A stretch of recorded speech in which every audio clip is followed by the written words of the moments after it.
সামনে ভবিষ্যতে মাহফিলে বাধা দিতে আসে যদি কোনো নেতা থাপড়াইয়া গালের দাঁত সব ফেলে দিবে। মাহফিলে বাধা দাও, কোরআনের ময়দানে বাধা দাও, মদের আড্ডায় বাধা দিতে পারো না, চাঁদাবাজি হয় বাধা দিতে পারো না। আমার নবী, আপনার নবী জনাবে মুহাম্মদ রাসূলুল্লাহ সাল্লাল্লাহু আলাইহি ওয়াসাল্লামের নাম 4 বার আল্লাহ কোরআনে ধরেছেন, 3 বার মুহাম্মদ বলেছেন, 1 বার আহমদ বলেছেন। 4 বারই রসুলের নামের পাশে রসুল যে আল্লাহর রসুল, এই ঘোষণা আল্লাহ দিয়ে দিয়েছেন। যদি আমার দেশের উপর, আমার লাল সবুজের পতাকার উপর আক্রমণ করা তো দূরের কথা, সামান্য পরিকল্পনা পর্যন্ত হয়, দল মত ভুলে যে একসাথে ওই দাদাদেরকে বিতাড়িত করবো ইনশাল্লাহ।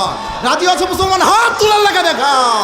3টা বৈশিষ্ট্য যে ব্যক্তিদের মধ্যে থাকবে, ওই ব্যক্তিরা রাসূল সাল্লাল্লাহু আলাইহি ওয়াসাল্লামের সাথী হয়ে একসাথে জান্নাতে থাকবে। সুবহানাল্লাহ বলেন।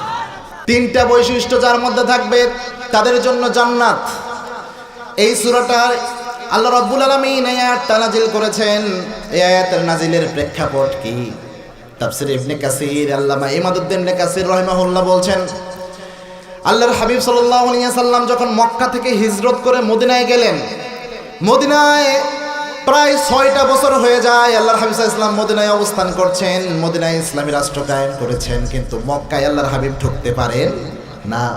হঠাৎ করে একদিন আল্লাহর হাবিব সাল্লাল্লাহু আলাইহি ওয়াসাল্লাম রাতের বেলায় স্বপ্ন দেখলেন, তিনি তাওয়াফ করছেন কাবা ঘর, উমরার কাজ সম্পাদন করছেন। সুবহানাল্লাহ বলেন। সাহাবায়ে কেরামকে এসে পরের দিন বললেন, সাহাবীরা আমি ঘুমিয়েছিলাম, আমি স্বপ্ন দেখলাম, আমি স্বপ্নের মধ্যে উমরার কাজ সম্পাদন করেছি। সাহাবায়ে কেরাম বুঝতে পারলেন, আমরা সাধারণ সাহাবীরা যে স্বপ্ন দেখি আর নবী যে স্বপ্ন দেখে 2 স্বপ্ন, এক স্বপ্ন। আমরা সাধারণ মানুষ যে স্বপ্ন দেখি এটারও তো একটা ভ্যালু রয়েছে। Dream is not a silly matter in Islam. ইসলামের স্বপ্ন কোনো খেলতামাশার বিষয় নয়, স্বপ্নের একটা ভ্যালু রয়েছে। আমরা যে স্বপ্নগুলো দেখি, স্বপ্নগুলো 3 প্রকার। চিল্লায় বলেন তো ভাই, কয় প্রকার? 1 নাম্বার 1, আপনি যে স্বপ্ন দেখেন একটা হচ্ছে আর রুইয়া সলিহা, যেটা হচ্ছে ভালো স্বপ্ন। রাতের বেলায় যে ঘুমান, অনেক সময় ভালো স্বপ্ন দেখেন না? আল্লাহর হাবিব বলেছেন এই স্বপ্নের ব্যাপারে, লাম ইয়াবকা মিনান নবুওয়াতি ইল্লাল মুবাশশিরাত। আমার উম্মতের জন্য আল্লাহ রাব্বুল আলামিন নবুয়াতের কোনো কিছু অবশিষ্ট রাখেন নাই, শুধুমাত্র মুবাশশিরাত ছাড়া। সাহাবায়ে কেরাম প্রশ্ন করেছেন, ইয়া রাসূলুল্লাহ মুবাশশিরাত কি? আল্লাহর হাবিব সাল্লাল্লাহু আলাইহি ওয়াসাল্লাম বলেছেন, আর রুইয়া সলিহা। আমার পরে তো আর কোনো নবী আসবে না। আমার উম্মতরা অনেক সময় দিশা খুঁজে না পেলে আমার উম্মতদেরকে দিশা প্রদান করার জন্য আল্লাহ রাব্বুল আলামিন ভালো স্বপ্ন দেখায় অনেক সময় দিক নির্দেশনা দিবে। এটা হচ্ছে ভালো স্বপ্ন, 1 নাম্বার। 2 নাম্বার, আমরা যে স্বপ্ন দেখি এটা হচ্ছে আর রুইয়া শয়তানি, শয়তান যে আমাদের স্বপ্ন দেখায়। এরকম স্বপ্ন যদি আপনি দেখেন, আপনার আমল হলো 2টা। চিল্লায় বলেন ভাই, কয়টা? যে কোনো খারাপ স্বপ্ন যদি আপনি দেখেন, প্রথম যেটা করবেন, আপনি আউযু বিল্লাহি মিনাশ শাইতানির রাজিম পড়ে 3 বার বাম পাশে থুতু ফেলবেন। এরপরে আপনি যেটা করবেন, 2 রাকাত নামাজ পড়ে আল্লাহর কাছে চাইবেন, আল্লাহ এই স্বপ্নের খারাপ দিক থেকে আল্লাহ আপনি আমার বাঁচায় দেন। সুবহানাল্লাহ বলেন। এটা হচ্ছে খারাপ স্বপ্ন। 3 নাম্বার হচ্ছে আর রুইয়া নাফসানি, সারাদিন যে চিন্তা চেতনা করি ওই আলোকে আমরা স্বপ্ন দেখি। তো আমাদের সাধারণ মানুষ যে স্বপ্ন দেখি এটারই দাম আছে, আর আল্লাহর নবীরা যে স্বপ্ন দেখে ওইটাও কার ওহী বলেন তো? আল্লাহর ওহী। সাহাবায়ে কেরাম বুঝতে পারলেন আল্লাহর হাবিব সাল্লাল্লাহু আলাইহি ওয়াসাল্লাম স্বপ্ন দেখেছেন মানে এটা আল্লাহর ওহী, আল্লাহর আদেশ। সাহাবায়ে কেরাম আল্লাহর হাবিবকে বললেন, ইয়া রাসূলুল্লাহ 5টা বছর হয়েছে, প্রায় 6টা বছর আমরা মক্কা ছেড়ে মদিনায় এসেছি, একবারও আমরা মাতৃভূমি মক্কায় যাই নাই। ইয়া রাসূলুল্লাহ, আল্লাহ যেহেতু উমরার স্বপ্ন দেখিয়েছে, চলেন যাই একসাথে, যে একটু আমাদের কাবাটাকে আমরা দেখে আসি। সুবহানাল্লাহ। ও ভাই, আপনাদের এলাকায় যারা বিদেশে থাকে, প্রবাসে, তাদের নিজের এলাকার প্রতি একটা ভালোবাসা থাকে না ভাই? মন কাঁদে, হৃদয় কাঁদে। তো সাহাবায়ে কেরাম তো 5 বছরের বেশি সময় মক্কা ছেড়ে হিজরত করে মদিনায় গিয়েছে, অন্তর কাঁদে ওই মক্কার জন্য, কিন্তু যেতে পারে না। যখন আল্লাহর এই উমরার আদেশ রাসূল সাল্লাল্লাহু আলাইহি ওয়াসাল্লামের মাধ্যমে আসলো, স্বপ্নের মাধ্যমে, আল্লাহর হাবিব সাল্লাল্লাহু আলাইহি ওয়াসাল্লাম তখন বের হলেন 1400 জন সাহাবী নিয়ে। চিল্লায় বলেন কয়জন? 1400 জন সাহাবী নিলেন, একসাথে বের হলেন। মক্কার কাছাকাছি যখন আল্লাহর হাবিব গেলেন, আল্লাহর হাবিব সাল্লাল্লাহু আলাইহি ওয়াসাল্লামকে কাফেররা আটকায়া দিল। ও মুহাম্মদ, খবরদার, তুমি মদিনায় গিয়েছো, এখানে ইসলামের রাষ্ট্র কায়েম করেছো, মক্কায় ঢোকার কোনো দরকার, ওইখানেই থাকো, মক্কায় আসিও না। আল্লাহর হাবিব বললেন, কুরাইশরা, কাফেররা আমি তো মক্কা তোমাদের উপর আক্রমণ করতে আসি নাই, আমি আসছি জাস্ট ওমরা করব আর ব্যাক করব, মক্কায় আমি স্টে করব না, থাকবো না মক্কায়। কাফেররা বললো না, তুমি মক্কায় ঢুকতে পারবে না। আল্লাহর হাবিব চিন্তা করলেন, সাহাবীদের মধ্যে যত সাহাবী ছিল সবচেয়ে ধনাঢ্য বিজনেসম্যান ওসমান রাদিয়াল্লাহু আনহু সম্পর্কে রসুলের কি ছিল? জামাই।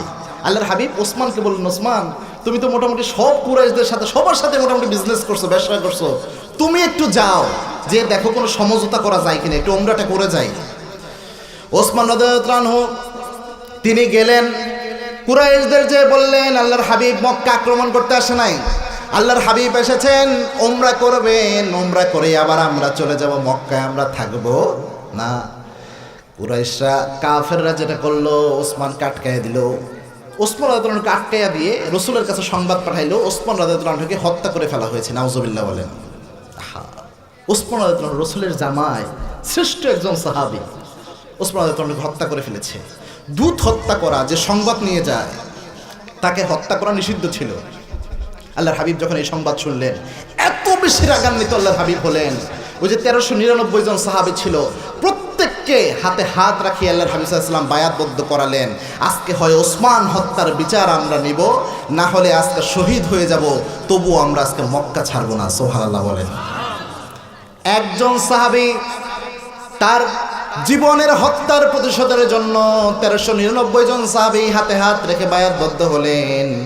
নিরপরাধ একজন সাহাবীকে হত্যা করা হয়েছে, আর মুসলমান হিসেবে আমরা এটা সহ্য করে নিব, এটা হতে পারে না।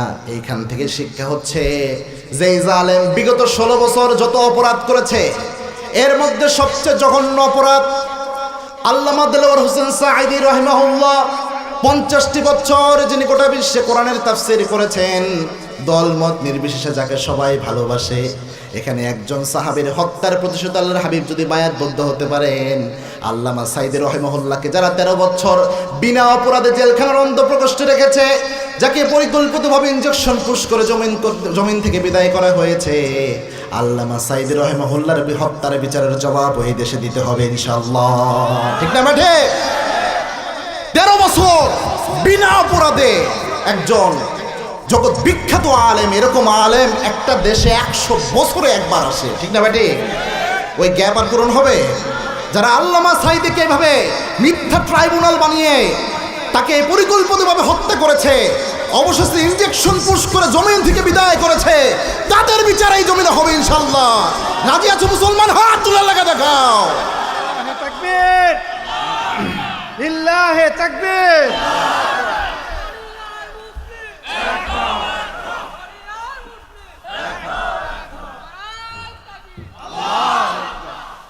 আল্লাহ কবুল করুন, আমরা পড়ি আমিন।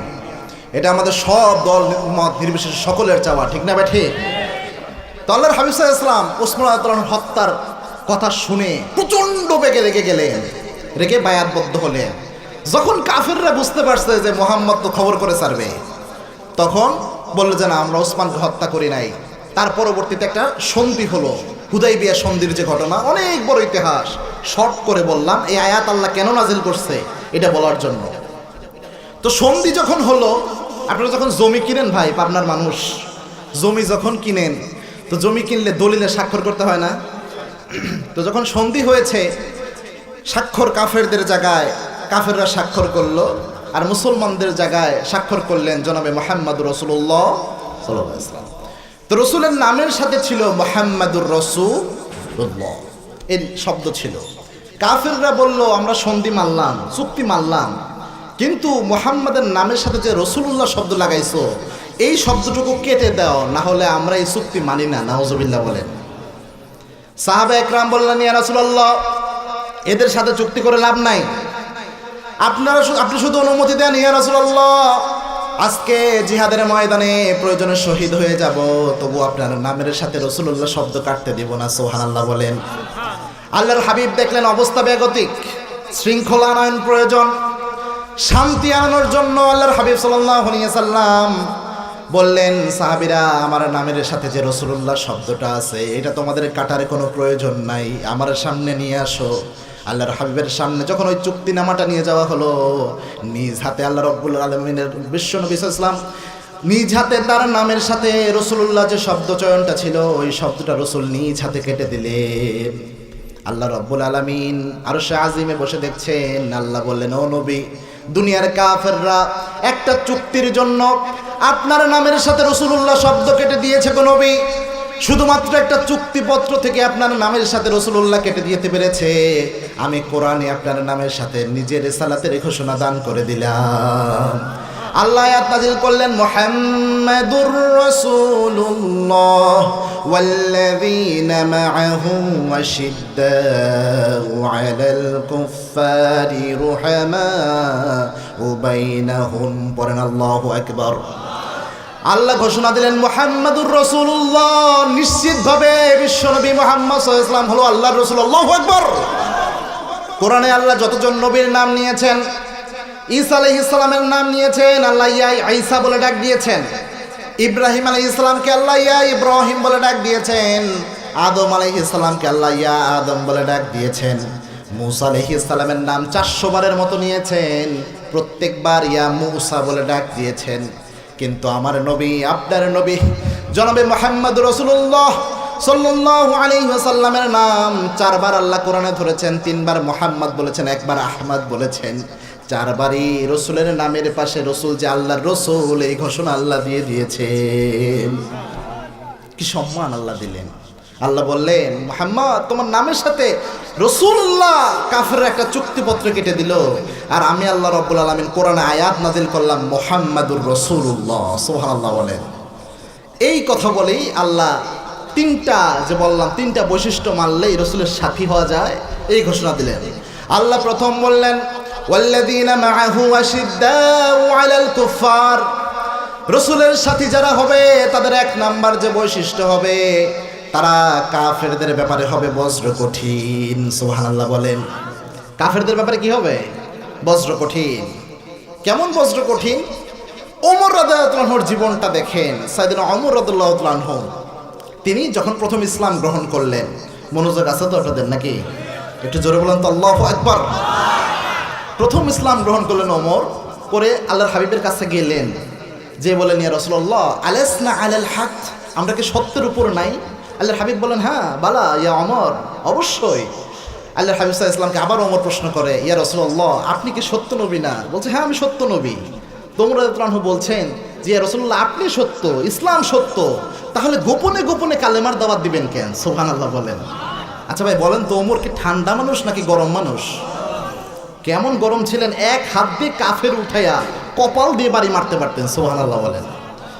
এবং আল্লাহর হাবিব বলতেন, ওমর, তুমি যে রাস্তায় একবার হেঁটে যাও 40 দিন ইবলিস শয়তান ভয়ে ওই রাস্তায় হাঁটে না। সুবহানাল্লাহ বলেন। আল্লাহর হাবিবকে বললেন, ওমর, ইয়া রাসূলুল্লাহ, আপনি সত্য, ইসলাম সত্য, কোরআন সত্য, গোপনে আর দাওয়াত চলবে না, এখন ওপেনলি দাওয়াত দিব। সুবহানাল্লাহ বলেন। আল্লাহর হাবিব বললেন, ওমর, এখনো তো ওই প্রেক্ষাপট আসে নাই, আমাদের সংখ্যায় অনেক কম, আর কয়েকদিন যাক, তারপরে দিও। সাইয়েদনা ওমর বলছেন, না ইয়া রাসূলুল্লাহ, আপনি শুধু একটু অনুমতি দেন, আমি একটা মিছিল দিতে চাই। সুবহানাল্লাহ বলেন। আল্লাহর হাবিব জানতেন যে ওমর যেটা বলছে করেই ছাড়বে।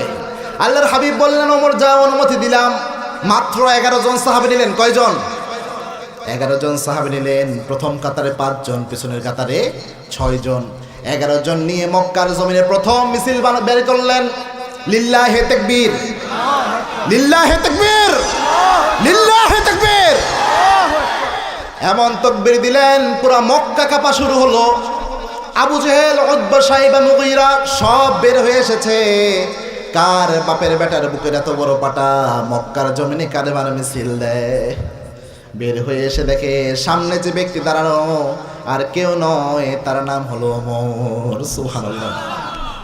খোলা তরবারি একটা নিয়ে দাঁড়িয়ে রয়েছেন, আর স্পষ্ট একটা ঘোষণা দিলেন। একটা ঘোষণা, কেউ যদি চাও তার স্ত্রী বিধবা হয়ে যাক, কেউ যদি চাও তার সন্তান আব্বা হারা হোক, কেউ যদি চাও তার আব্বা আম্মা সন্তান হারা হোক, আমি ওমর এখন কালেমার মিছিল দিব। যদি বুকের পাটা থাকে, আমি ওমরের মিছিলের একটু বিরোধিতা করে দেখো। এরকম ওমর যদি একজন বাংলার জমিনে থাকতো, ইসলাম নিয়ে কেউ ছিনিমিনি খেলতে পারতো না। এরকম ওমর যদি একজন বাংলার জমিনে থাকতো, আল্লাহকে মুনাফিক বলে গালি দেওয়ার সাহস কোনো বাউলের বাচ্চা পেত না। ঠিক কিনা? এরকম আমলের দরকার আছে না নাই? আর আস্তে বলেন, প্রভু তুমি বলেছ রাসূল দেবে না, বলনি দেবে না ওমর, বলনি দেবে না হামজা তারিক, খালিদ বিজয় সমর। প্রভু তুমি বলেছ রাসূল দেবে না। আল্লাহ আমাদের সবাইকে ওমরের সাহস দিয়ে দাও। আর আস্তে বলেন আমিন। এই যে আল্লাহ যে প্রথমে বলেছেন আশিদ্দাউ আলাল কুফার, যারা রসুলের সাথী হবে এক নাম্বার বৈশিষ্ট্য হবে কাফেরদের সাথে নরম না গরম? ওমর রাদিয়াল্লাহু আনহু এমন গরম ছিলেন, শুধু কাফেরের সাথে না, মুনাফিকও ওমর রাদিয়াল্লাহু আনহু 1 ইঞ্চি বরদাস্ত করতেন। রসুলের পিছনে নামাজ পড়তো একজন মুনাফিক, নাম ছিল আব্দুল্লাহ বিন উবাই বিন সুলুল। আচ্ছা মুসল্লি ছিল, লম্বা দাড়ি, বিশাল জুব্বা, দেখলে মনে হইতো সদ্যেক জান্নাত থেকে পালাই আসছে। আপনি দেখবেন বিগত 16 বছর এক দরবেশ বাবা ছিল না? হ্যাঁ ছিল কি না? বাংলাদেশের হাজার হাজার জনগণের টাকা মেরে খাইছে। এই দরবেশ যখন পালানোর সময় দাড়ি মোছ চেয়েছে সাফা সাফ, তো পুলিশ গেছে যাইয়া আনিস নামে যে বাদরটা ছিল ওটা ধরছে, ধরে চলে যাচ্ছে, বলছে আমারও শুধু ধরেন কেন, ওই যে দরবেশ। পুলিশ চিন্তা করছে এটা কোন দরবেশ, তো চিনা জানা দরবেশ, এটা দরবেশ তো দাড়ি কই, দাড়ি সব শেষ। পুলিশও অবাক হয়ে গেছে, কিরে এটা দরবেশ। এরপরে ধরছে, কিন্তু দরবেশ বাবা পালানো ধরছিল, ভুল একটা করছে, যে নৌকার জন্য জুলুম করেছে আবার ওই নৌকায় উঠে পালানোর চেষ্টা করছে। আল্লাহ কয় দাঁড়া, তোর ওই নৌকায় থেকে পাকড়াও করাবো, ঠিক না বেঠি? তো এরকম দরবেশ বদমাইশ কিছু রসুলের জামানাও ছিল। এক দরবেশ ছিল, নাম ছিল আব্দুল্লাহ বিন উবাই বিন সুলুল। রসুলের পিছনে নামাজে রসুল দাঁড়াইলে পিছনে এসে হাজির, 5 ওয়াক্ত নামাজ বাদ জামাত রসুলের সাথে পড়ে। আল্লাহর হাবিব রাস্তায় যায়, ও আগে আগে যে রাস্তা পরিষ্কার করে। রসুল কোথাও বক্তব্য দিবে আগে নাম ঘোষণা করে। রসুলের সাথে ইফতারি করেছে এই ব্যক্তি, আল্লাহর হাবিবের সাথে সব সময় লেগে থাকতো। আল্লাহর হাবিব সাল্লাল্লাহু আলাইহি সাল্লামের সব কিছুর সাথে সে একমত ছিল। শুধুমাত্র রসুল যে ইসলামী রাষ্ট্র কায়েম করেছেন, কোরআন দিয়ে রাষ্ট্রটা পরিচালনা করছেন, এটার সাথে সে একমত পোষণ করতে পারে। গোপনে গোপনে নেতা হিসেবে মেনে নিয়েছে আবু জেহেলকে, নামাজে নেতা মেনেছে রসুলকে, কিন্তু সমাজে নেতা মেনেছে আবু জেহেলকে।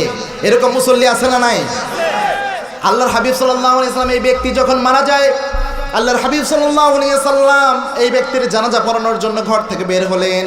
ওমর রাদিয়াল্লাহু আনহু জামা টেনে ধরলেন, ইয়া রাসূলুল্লাহ, এই ব্যক্তির জানাজার নামাজটা আপনি পড়ায়েন না। এই ব্যক্তি অনেক সময় মুনাফিকি করেছে, এর মুনাফিকের জন্য আমরা কষ্টের সম্মুখীন হয়েছি। ইয়া রাসূলুল্লাহ, এই মুনাফিকের বাচ্চার জানাজার নামাজটা আপনি পড়ায়েন না। আল্লাহর হাবিব তো ছিলেন দয়ার নবী। কি নবী? দয়ার নবী, মায়ার নবী। আমার নবীর মতো মায়া কি কারো আছে নাকি? কিয়ামতের এই কঠিন ময়দানে সব নবী যখন ইয়া নাফসি বলে কাঁদতে থাকবে, ওই সময় আপনার নবী আমার নবী সিজদায় পড়ে থাকবে। আল্লাহ রাব্বুল আলামিন বলবেন, ও নবী আপনি আজকে কান্না করিয়েন না, ও নবী আপনার মাথাকে আপনি উঠান, আপনার যে উম্মতকে আপনি সুপারিশ করবেন, বিনা হিসাবে আমি আল্লাহ জান্নাত দান করে দেব। আল্লাহর হাবিব বলেছেন, পৃথিবীতে যত নবী এসেছে প্রত্যেকজন নবীকে আল্লাহ একটা স্পেশাল দোয়া দিয়েছিলেন। এটাকে বলা হয় মুস্তাজাবুদ দাওয়া। দোয়া করতে দেরি, ওই দোয়া কবুল হতে দেরি হয়।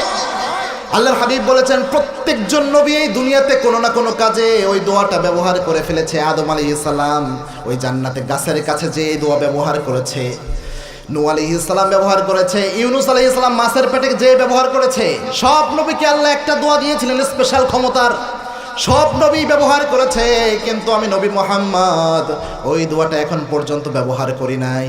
কিয়ামতের এই কঠিন ময়দানে আমার উম্মতরা যখন গুনার কারণে দিশেহারা হয়ে থাকবে, আমার উম্মতরা যখন জাহান্নামের আগুনের ভয়ের কারণে দিশেহারা হয়ে থাকবে, আমার গুনাহগার উম্মতদেরকে ওই দোয়াটার মাধ্যমে সুপারিশ করে বিনা হিসাবে আমি নবী জান্নাতে নিয়ে যাব। আমার নবী তো রহমতের নবী ছিলেন। আল্লাহর হাবিব সাল্লাল্লাহু আলাইহি ওয়াসাল্লাম চিন্তা করলেন, আমার দোয়ার বরকতে যদি একজন মুনাফিকও আল্লাহ মাফ করে দেয়, তাও তো খুশনসিব। সুবহানাল্লাহ বলবেন না?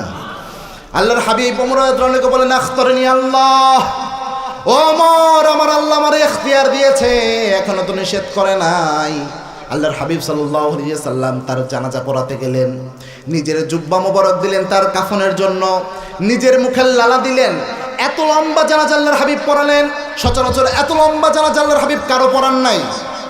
এত লম্বা জানাজা পড়ানোর পর আল্লাহ রাব্বুল আলামিন কোরআনের আয়াত নাজিল করলেন, ও নবী এই মুনাফিকের বাচ্চার জন্য একবার নয়, দুইবার নয়, তাস্তাগফির লাহুম ৭০ মাররা, ৭০ বারও যদি আপনি তার জন্য মাফ চান, আমি আল্লাহ তারে মাফ করব না। কেননা সে ব্যক্তি নামাজে আপনাকে নেতা মেনেছে, কিন্তু সমাজে যখন যেয়েছে চাঁদাবাজ, দুর্নীতিবাজ, লম্পট চরিত্রের অধিকারী আবু জাহেলের নেতৃত্বকে সে মেনে নিয়েছে। নামাজে একজন ইমাম মানলো, নেতা মানলো, আর সমাজে যদি আরেকজন চাঁদাবাজ, দুর্নীতিবাজকে নেতা মানে, ওই ব্যক্তি কখনো উপকৃত ইমানদার হতে পারে?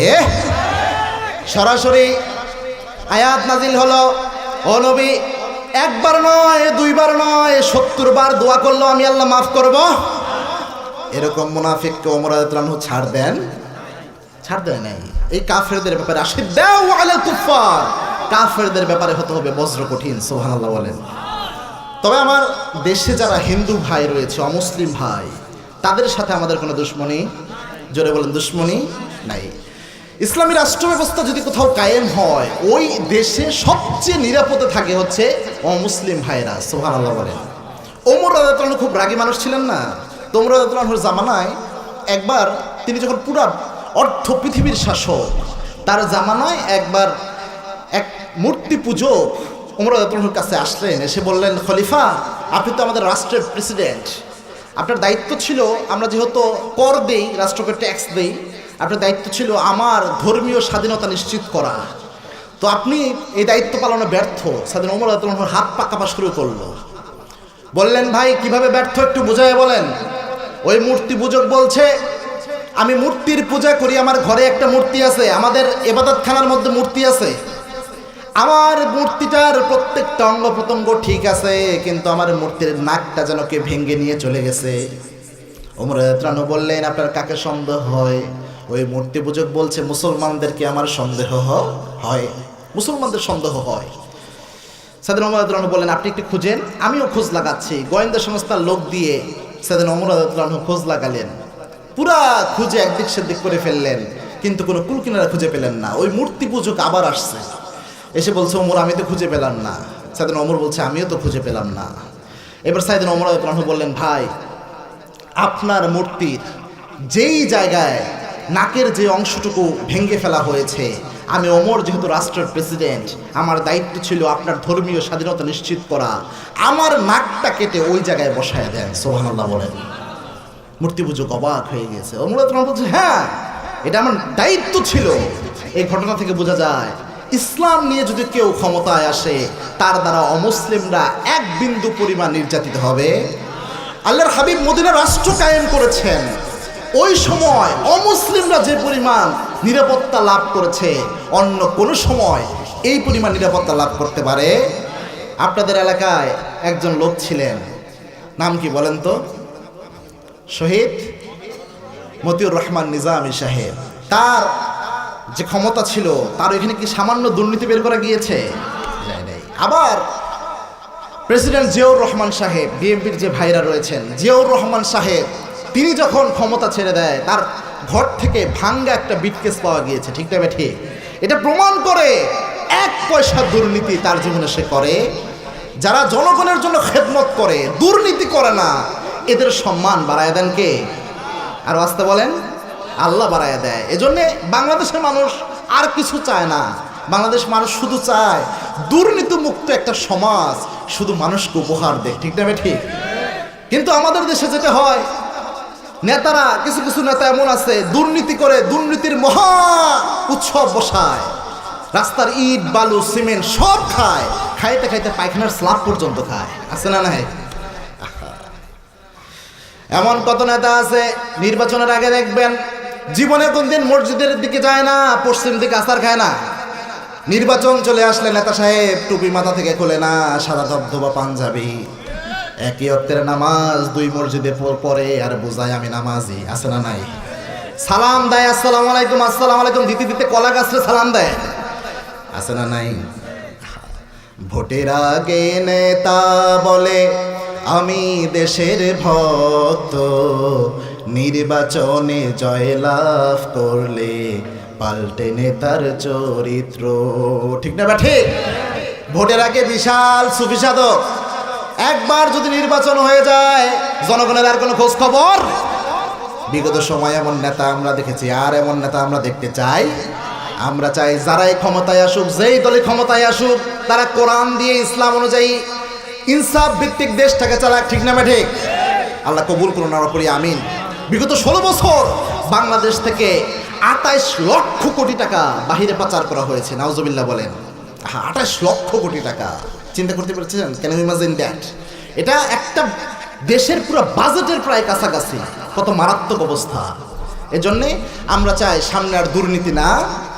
এই জন্য যে দলই করেন ভাই আপনি, আমি সবার জন্য বলছি, আল্লাহর কোরআন যেমন সবার, আমরা বক্তারাও সবার জন্য কথা বলি, ঠিক না ঠিক? নির্দিষ্ট কোনো দল না, যে দলই আসেন একটা জিনিস শুধু মাথায় রেখে দেশ চালাবেন, তাহলে কোনো দুর্নীতি হবে। সমসাময়িক বিষয়টা বলে যাচ্ছি। রাসূল সাল্লাল্লাহু আলাইহি ওয়াসাল্লামের জামানায় একজন ভিক্ষুক আসলেন আল্লাহর হাবিবের কাছে, এসে বললেন, ইয়া রাসূলুল্লাহ, আমার একটা উট দান করেন। কি চাইছে ভাই? উট। আপনার এলাকায় পাবনায়, আমাদের ঢাকা থেকে কোনো ফকির এসে যদি কয়, ভাই আমার একটা গরু দান করেন, আপনারা কি করে, গরু দিবেন না দুরানি দিবেন? বলেন তো। বাংলাদেশে একদিন এয়ারপোর্টে আমি বসে আছি, তো দেখলাম এক লোক ফকিরের উপর ইচ্ছা রকম চেচ্ছে। তো আমার আবার একটু কিউরিসিটি বেশি, কোনো ঘটনা দেখলে বসে থাকতে পারি না। তো যে বললাম যে ভাই আপনি ফকিরের উপর এমন চেচ্ছেন কেন? তো বলছে, হুজুর আগে ঘটনা বুঝেন। আমি বললাম, জি বলেন। বলছে, হুজুর আপনারা তো চিনা চিনা লাগে। পরে বলছে, হুজুর আপনি মনে হয় ওয়াজ করেন। আমি বললাম, হ্যাঁ। বলছে, হুজুর আপনার ওয়াজ দেখি, আগেই রাইগেন না আমার উপর, আমি ঘটনাটা বলি। আমি বললাম, ভাই বলেন। বলছে, হুজুর আমি এই ফকির এসে আমার কাছে সাহায্য চাইছে। আমার কাছে তেমন ভাঙতে কোনো টাকা ছিল না, আমার কাছে 10 টাকা ছিল, 5 টাকার একটা কয়েন ছিল, 2 টাকার 2টা নোট ছিল, আর 1 টাকার একটা নোট, মোট 10 টাকা ছিল আমার কাছে ভাঙতি। আমি 3-4টা কয়েন তাকে দিছি, মোট 10 টাকাই দিছি। ফকির আমাকে আমার টাকা পাইয়া কয়, আপনি তো আমার চেয়ে বড় ফকির, এই বলে টাকা ঢেল মারছে। তো আমার মেজাজ গরম হয়েছে, ফকির তুই টাকা নিবি না, টাকা ঢেল মারলি কেন আমার? তো ফকির চিন্তা করেছে যে আমি ঢাকা শহরে সারাদিন ভিক্ষা করলে 2-3 হাজার টাকা কামায়, তুমি মেয়ে আমারে খুচরা টাকা দাও। ঢাকা শহরের ফকিররা কিন্তু অনেক বড় লোক ভাই। বাংলাদেশে যত ফকির আছে এদের আবার ফকির সমিতি আছে, আর বাংলাদেশে ফকির কমিটির আবার সভাপতি আছে বাংলাদেশে। এই সভাপতির আবার কয়েকটা বাড়ি, এটা একটা নিউজে দেখাইছিল। আমার পরিচিত এক ফকির আছে ঢাকায়, তার নিজস্ব ফ্ল্যাট আছে, নিজস্ব ফ্ল্যাট, কিন্তু সারা জীবন ফকির ভিক্ষাবৃত্তি করে, সেও ভিক্ষা করে, তার ছেলেরাও ভিক্ষা করে। তো তারা যাকে জিজ্ঞেস করা হয়েছিল, কিন্তু তুই ভিক্ষা করলি কষ্ট করে, তোর ছেলেদের ভিক্ষা করাস কেন? কয়, এটা আমাদের বংশীয় সিলসিলা।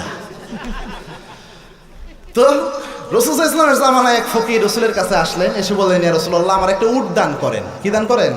উট। আল্লাহর হাবিব সাল্লাল্লাহু আলাইহি ওয়াসাল্লাম তো মায়ার নবী ছিলেন, না করতে পারতেন না। আল্লাহর হাবিব বললেন, ফকির আমার তো এই মুহূর্তে উট দেওয়ার সামর্থ্য নাই রে ভাই, তবে আমার একজন সাহাবী আছে, ধনাঢ্য মানুষ, বড় ব্যবসায়ী, নাম হচ্ছে ওসমান রাদিয়াল্লাহু আনহু। কি নাম? ওসমান। বলছে, তুমি ওখানে যাও, যে আমার কথা বলো, উট দিয়ে দিবে তোমাকে। ওই ফকির গিয়েছেন, যে ওসমান রাদিয়াল্লাহু আনহুর দরবারে যখন ঢুকবেন, ফকির লক্ষ্য করলেন ওসমান রাদিয়াল্লাহু আনহু যেখানে বসা, ওসমান রাদিয়াল্লাহু আনহুর ডান পাশে একটা বস্তা, ওই বস্তার মধ্যে তুলা আছে, তুলা বাতাসে উড়ে যায়, ওসমান তুলা ধরে বস্তায় রাখে। ফকির দেখলো যে ডান পাশে বস্তা, বস্তা থেকে তুলা উড়ে যায়, এই ব্যক্তি এটা সহ্য করতে পারে না, তুলা ধরে আবার বস্তায় রাখে। ফকির উঠে দিছে দৌড়, রাসূলের দরবারে যায়, বলছে, ইয়া রাসূলুল্লাহ আমার জীবনে আমি কিপটা মানুষ দেখছি, এমন কিপটা তো দেখি নাই ইয়া রাসূলুল্লাহ, তুলা বাতাসের ওই তুলা ধরে বস্তায় রাখে, আমি উঠছিলে তো আমার খবর আছে। আল্লাহর হাবিব বলেন, তুমি কি সালাম দিয়ে উঠ চেয়েছো? বলছে না।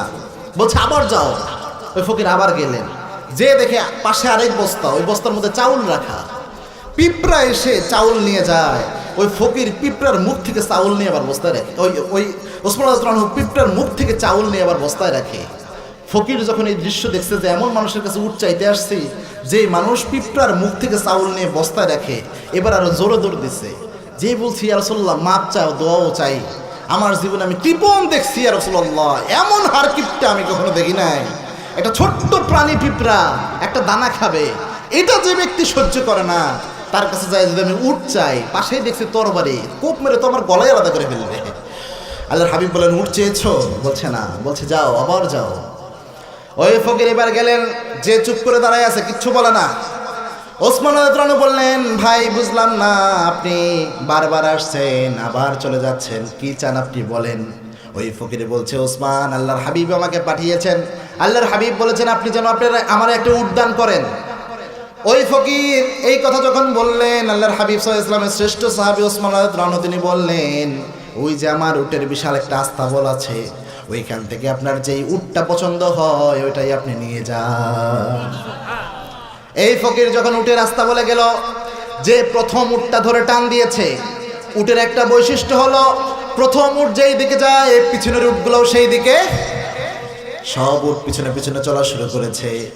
একজন সাহাবী এসে বলেন, ওসমান এমন ফকিররে আপনি উট দিয়েছেন, প্রথম উট ধরে টান দিয়েছে, পিছনে তো সব উট যাচ্ছে। ওসমান রাদিয়াল্লাহু আনহু বললেন, সবগুলো উট ওই ফকিরকে দান করে দাও। ওসমান ফকির তো অবাক, বলছে কাম সারছে রে, এক উট নিতে আসলাম, সব উট আমার হয়ে গেছে। ফকির আবার ঘুরে আসছে, এসে বলল, ওসমান একটা জিনিস আমার বুঝে আসে না। বলছে কোন জিনিস? বলছে বাতাস তুলা উড়াইয়ে নিয়ে যায়, আপনি ধরে বস্তায় রাখেন, পিঁপড়া চাউল নিয়ে যায়, আপনি সহ্য করেন না, ধরে বস্তায় রাখেন, এতগুলো উট আপনি কেমনে আমারে দান করলেন?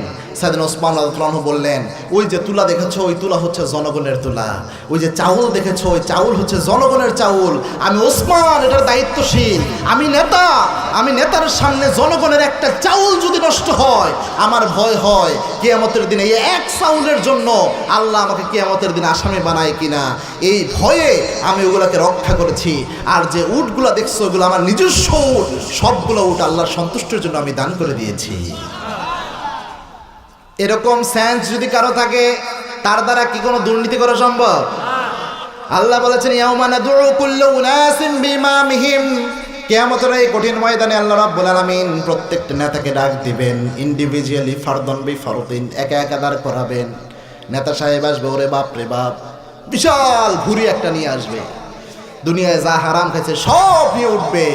কিয়ামতের দিন দুনিয়াবাসী দেখবে যে ইনি হচ্ছে বাংলাদেশের গম চোর, ইনি হচ্ছে গরু চোর, বিভিন্ন এলাকার ধান গম চাউল রাস্তার ইট বালু সব খেয়ে ফেলছে। এই হচ্ছে নেতা সাহেবের অবস্থা, আছে না নাই? আল্লাহ আমাদের হেফাজত করুন, আমরা পড়ি আমিন। এই জন্যে ইসলাম যদি আসে অবশ্যই শান্তি আসবে, যেটা এসেছিল রসুলের জামানায়, সাহাবা একরামের জামানায়, ঠিক না ঠিক? এই জন্য ইমানদারের জন্য প্রথম যে বৈশিষ্ট্য হবে সেটা হচ্ছে আশিদ্দা ওয়ালাল কুফার, রসুলের সাথী যারা হবে, যে কাফেররা ইসলামী রাষ্ট্রের উপর আঘাত করতে চায় ওই কাফেরদের ব্যাপারে ইমানদাররা হবে বজ্র কঠিন, ঠিক না ঠিক? যারা আমার দেশের নাগরিক তাদের ব্যাপারে আমাদের কোনো দুশ্মনী। তবে একটা কথা বলে যায়, যে হিন্দু দাদা বাবুরা পাশের দেশ থেকে মাঝে মাঝে সিগন্যাল দেয় বাংলাদেশ দখল করে ফেলবে, আছে না নাই? আহা, হিন্দু দাদা বাবুরা তারা তো গরুর পেশাব খায়। কি খায়? গরুর পেশাব খায়। পেশাব খাইলে একটু মাথা তো আউলা ঝাউলা থাকে। আমরা তো গরুর গোশত খাই, গরুর দুধ খাই, দুধের মধ্যে প্রচুর পরিমাণ প্রোটিন থাকে, এটা আমিষ খাবার। এবং দুধের মধ্যে vitamin K, vitamin D, magnesium, calcium, phosphorus সব কিছু দিয়ে পরিপূর্ণ। রসুলের জন্য মিরাজের রাতে যেও দুধ খেয়েছেন, সুবহানাল্লাহ বলেন। তো মুসলমানের বাচ্চা আমরা গরুর দুধ খাই আর গোস্ত খাই, আমাদের দেশের উপর হামলা করার তো দূরের কথা, একটু চোখ রাঙ্গায়া দেখো, ওই চোখ আমরা উপড়ে ফেলবো ইনশাআল্লাহ। মনে রাখবেন মুসলমান, 1450 বছর আগে রাসূল সাল্লাল্লাহু আলাইহি ওয়াসাল্লাম একটা সুসংবাদ দিয়ে গিয়েছেন। আল্লাহর হাবিব বলেছেন, আমার উম্মতের দুইটা দল এমন আছে যারা মারা যাওয়ার সাথে সাথে তাদেরকে জান্নাতে যাওয়ার জিম্মাদারে আমি নবী নিজে নিয়ে নিলাম, সুবহানাল্লাহ বলেন। একটা দল হচ্ছে, একটা যুদ্ধ হবে হিন্দুস্তানে, ওই যুদ্ধে যে মুসলমান ইমানদাররা অংশগ্রহণ করবে আমি নবী সাক্ষী দিলাম বিনা হিসেবে আল্লাহ তাদেরকে জান্নাত দান করে দিবে। সুতরাং গাজওয়ায়ে হিন্দের দামামা বেঁচে গেছে। এমন হতে পারে আজকে বাংলাদেশের বিরুদ্ধে ষড়যন্ত্র করে, বাংলাদেশের উপর চক্রান্ত করে, অদূর ভবিষ্যতে আমার দেশের উপর আক্রমণ করার চিন্তা ভাবনা করতে পারে।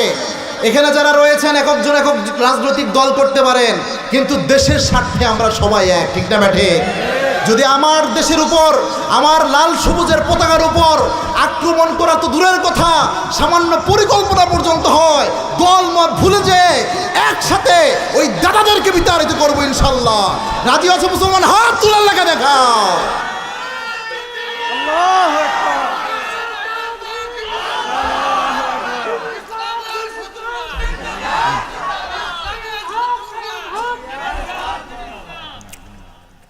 আল্লাহ কবুল করুন, আমরা পড়ি আমিন। এটা হচ্ছে আমাদের ইমানের চেতনা, ঠিক না ঠিক? এই জন্য ইসলামের ব্যাপারে, রসুলের ব্যাপারে, আমাদের মাতৃভূমির ব্যাপারে আমাদের কোনো দলাদলি নাই, যা গেছে আগেই চলে গেছে, ভবিষ্যতে আর ওই জিনিস আসা সম্ভব। আল্লাহ আমাদের এক থাকার তৌফিক দান করুন, পড়ি আমিন।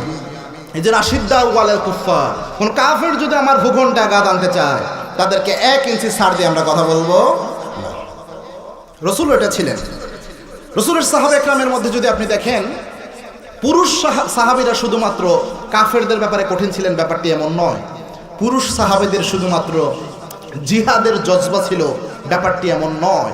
মহিলা সাহাবী এমন কিছু ছিলেন যাদের জিহাদের জজবা ছিল অনেক বেশি। সুবহানাল্লাহ বলেন। উহুদের যুদ্ধে একজন মহিলা তার সন্তানকে পাঠিয়েছেন জিহাদের ময়দানে, তার স্বামীকে পাঠিয়েছেন জিহাদের ময়দানে, তার আব্বাকে পাঠিয়েছেন জিহাদের ময়দানে, তার ভাইকে পাঠিয়েছেন জিহাদের ময়দানে। উহুদের ময়দানে যখন আল্লাহর হাবিব জিহাদ করতেছিলেন, হঠাৎ করে আল্লাহর হাবিব সাল্লাল্লাহু আলাইহি ওয়াসাল্লাম কয়েকজন সাহাবীকে বলেছিলেন, এই যে একটা গিরিপথ আছে, এই গিরিপথ থেকে তোমরা সরে যাবা, এই জায়গায় তোমরা থাকবা, যদি দেখো আমরা বিজয় হয়ে গেছি তাও সরবা না। ওই সাহাবে একরাম রাসূল সাল্লাল্লাহু আলাইহি ওয়াসাল্লামের নির্দেশনা ভুলে গিয়েছিল, তারা ওইখান থেকে সরার কারণে প্রায় 80 জনের মতো কাফের ওই জায়গায় ওত পেতে বসেছিল। যখনই দেখেছে ওই জায়গাটা ফাঁকা, একসাথে আবার আক্রমণ চালিয়েছে উহুদের প্রান্তরে। প্রথম অবস্থায় রাসূলরা সাহাবা একরাম জিতেই গিয়েছিল যুদ্ধে, কিন্তু ওই জায়গাটা ছেড়ে দেওয়ার কারণে প্রায় 80 জন কাফেরের মতো আবার উহুদের ময়দানে ঢুকে পড়লেন। ঢুকে পড়ে একসাথে প্রায় 80টা তীরের মতো আল্লাহর হাবিবের দিকে ছুড়ে মারা হলো, আল্লাহর হাবিবকে হত্যা করার জন্য। নাউজুবিল্লাহ বলেন। আল্লাহর হাবিব সাল্লাল্লাহু আলাইহি ওয়াসাল্লামের দিকে প্রায় 80টার মতো তীর আসছে। তালহা রাদিয়াল্লাহু আনহু লক্ষ্য করলেন আমার নবীর দিকে অনেকগুলো তীর আসছে সজোরে। তালহা রাদিয়াল্লাহু আনহু চিন্তা করলেন, আমি তালহা জীবিত থাকতে আমার নবীর 1 ফোঁটা রক্ত পড়বে আর আমি তালহা জীবিত থাকবো, এটা হতে দেওয়া যায় না। তালহা রাদিয়াল্লাহু আনহু যখন দেখলেন অনেকগুলো তীর আসছে, সাথে সাথে রসুলের সামনে যে হাতটা এইভাবে প্রসারিত করলেন, প্রসারিত করে আল্লাহর হাবিব সাল্লাল্লাহু আলাইহি ওয়াসাল্লামকে হেফাজতে নিলেন। 80টার মতো তীর তালহা রাদিয়াল্লাহু আনহুর শরীরের মধ্যে বিদ্ধ হয়ে গেল। তালহা রাদিয়াল্লাহু আনহুর পিঠের মধ্যে তীর ঢুকে পেট দিয়ে বের হয়। তালহা রাদিয়াল্লাহু আনহুর কানের মধ্যে তীর, শরীরের মধ্যে, হাতের মধ্যে, পায়ের মধ্যে, সব জায়গায় শুধু তীর। আল্লাহর হাবিব নিজেও তীরের আঘাতে অজ্ঞান হয়ে পড়ে গেলেন। জ্ঞান ফেরার পর উহুদ যুদ্ধে আল্লাহর হাবিব সাল্লাল্লাহু আলাইহি ওয়াসাল্লাম ইয়াউমুত তালহা বললেন, তালহার দিন বললেন। সুবহানাল্লাহ বলেন। এই যে রাসূল আহত হলেন, কাফেররা এই সময় একটা মিথ্যা গুজব ছড়ায় দিল, কদ কুতিলা মুহাম্মদ আর জমিনে জীবিত নাই। নাউজুবিল্লাহ বলেন। ওই যে মহিলার কথা বললাম, নিজের আব্বাকে পাঠিয়েছে জিহাদে, স্বামীকে পাঠিয়েছে, ভাইকে পাঠিয়েছে, সবাইকে যখন পাঠিয়েছে, এই মহিলা যখন শুনেছে আল্লাহর হাবিব সাল্লাল্লাহু আলাইহি ওয়াসাল্লাম আক্রমণের শিকার হয়েছে, এই মহিলা দৌড়ানো শুরু করেছেন জিহাদের দিকে। সাহাবে একরাম যখন জিহাদের ময়দানে, বায়লেশন যুদ্ধের ময়দানে যুদ্ধ করছেন, এই মহিলা দৌড়ানো শুরু করেছে জিহাদের দিকে। পথে কিছু মানুষ বলল, মহিলা তুমি কোথায় যাও? তোমার যে আব্বাকে জিহাদের ময়দানে পাঠিয়েছিলা, তোমার আব্বা তো শহীদ হয়ে গেছে। ওই মহিলা বলছে, আমি আমার আব্বার খবর নিতে আসি নাই, আমার নবী কেমন আছে এটাকে বলো। সুবহানাল্লাহ বলেন। আরেকটু গিয়েছেন, বলছে মহিলা তুমি কোথায় যাও? তোমার ভাই জমিন থেকে বিদায় হয়েছে। ওই মহিলা বলছে, আমার ভাইয়ের খবর নিতে আসি নাই, আমার নবী কেমন আছে এটা বলো। আল্লাহু আকবার। আরেকটু গিয়েছে, বলছে তোমার সন্তান জমিন থেকে বিদায় হয়েছে। ওই মহিলা বলছে, আমার সন্তানের খোঁজ দরকার নাই, আমার নবী কেমন আছে এটা বলো। আরেকটু গিয়েছেন, বলছে তোমার যে স্বামীকে পাঠিয়েছিলা জিহাদের ময়দানে, তোমার স্বামীও শহীদ হয়ে গেছে।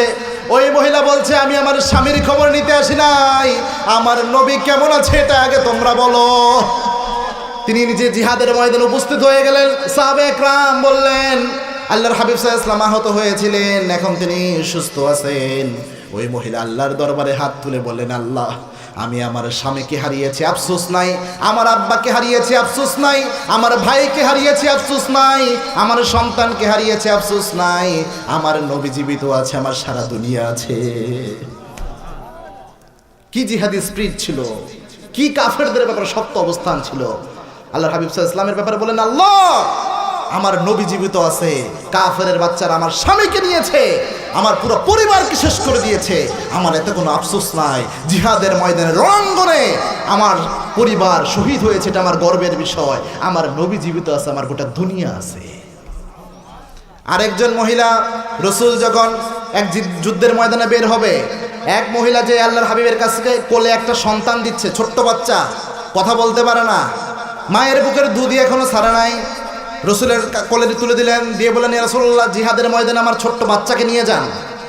আল্লাহর হাবিব বললেন, মহিলা, এই দুধের সন্তান জিহাদের ময়দানে একে নিয়ে আমি কি কাজটা করব বলো? ওই মহিলা বলছেন, ইয়া রাসূলুল্লাহ, এটা খুব ভালোভাবে জানি, জিহাদের ময়দানে আমার ছোট্ট দুধের শিশুটা কোনো যুদ্ধ করতে পারবে না।